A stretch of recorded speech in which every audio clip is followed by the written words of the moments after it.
নমস্কার বন্ধুরা, রাজশরী দেবশ্রীতে আপনাদের সবাইকে স্বাগত। আশা করি সবাই খুব খুব ভালো আছেন, আর আমিও খুব ভালো আছি। আজকে যে রেসিপিটা নিয়ে আপনাদের সামনে আমি হাজির হয়েছি সেটি হলো গলদা চিংড়ির মালাইকারি। খুবই সহজ সরলভাবে আজকে বানাবো, তো চলুন দেখা যাক। মাছটাকে প্রথমে নুন হলুদ মাখিয়ে নিয়েছি, আর এদিকে মশলার জন্য নিয়েছি দুটো মাঝারি সাইজের পেঁয়াজ, কয়েক কোয়া রসুন, আদা জিরে বাটা, কয়েকটা কাজু বাদাম, কয়েকটা কাঁচা লঙ্কা, আর সমস্ত ড্রাই স্পাইসের পরিমাণ মতো লবণ হলুদ নিয়ে নিলাম। এই কাঠি দিয়ে আমি মাছগুলোকে সোজা করে নেব। মাছগুলো এরকম সোজা থাকলে দেখতেও বেশ সুন্দর লাগে খাওয়ার সময়, আর বেশ বড়ও লাগে। তো প্রথমে আমি কড়াইয়ে তেল দিয়ে দিলাম, তেলটা একটু গরম হোক ততক্ষণে আমি পেঁয়াজ রসুন আর কাঁচা লঙ্কা কাজু বাদামের পেস্টটা বানিয়ে নিলাম। তো প্রথমে কড়াইটির তেলটা গরম হয়ে গেছে, আমি মাছগুলোকে একটু একটু করে ভেজে নিচ্ছি।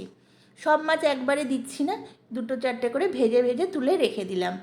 এরপরে ওই কড়াইয়ের তেলে একটু গোটা গরম মশলা ফোড়ন দিয়ে দিলাম, দিয়ে পেঁয়াজ রসুন বাটাটা দিয়ে দিলাম, দিয়ে একটু নাড়াচাড়া করে নিচ্ছি। করে নিয়ে ড্রাই স্পাইসেসগুলোও দিয়ে দিলাম, দিয়ে একটু নাড়াচাড়া করে সামান্য একটু জল দিয়ে মশলাটাকে মজতে দিয়ে দিলাম।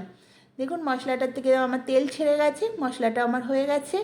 এরপরে ভেজে রাখা মাছগুলোকে দিয়ে দিলাম। মাছগুলোকে দিয়ে একটু সিমে করে আমি বেশ অনেকক্ষণ ধরে, প্রায় 10 মিনিট ধরে আমি কষিয়ে নিচ্ছি। বারবার এরকম ঢাকা দিয়ে দিয়ে একটু নাড়িয়ে নাড়িয়ে কষিয়ে দিচ্ছি।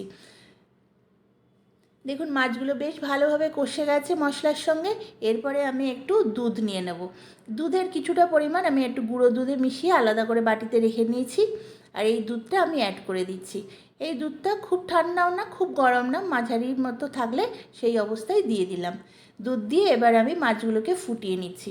বেশ 5-7 মিনিটের জন্য রেখে দিলাম ঢাকা দিয়ে। মাছটা আবার ফুটে গেছে দেখুন, মাছটা সেদ্ধও হয়ে গেছে। এরপরে আমি গুঁড়ো দুধ মেশানো দুধটাও দিয়ে দিলাম। এই দুধটা দিলে খুব সুন্দর একটা টেস্ট আসে। আর লাস্টে নামাবার আগে দিয়ে দিলাম একটু ঘি আর গরম মশলা। এইভাবে একবার গলদা চিংড়ি মালাইকারি করে দেখবেন, কথা দিচ্ছি খুব সুন্দর হয়। আর গরম গরম পরিবেশন করে দিলাম।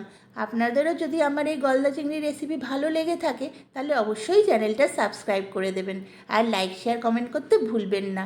আপনাদের কমেন্ট আমার খুব ভালো লাগে, আশা করি ভালো আরও ভিডিও দিতে আমি সক্ষম হব। তো নমস্কার, সবাই ভালো থাকবেন, সুস্থ থাকবেন, আনন্দে থাকবেন।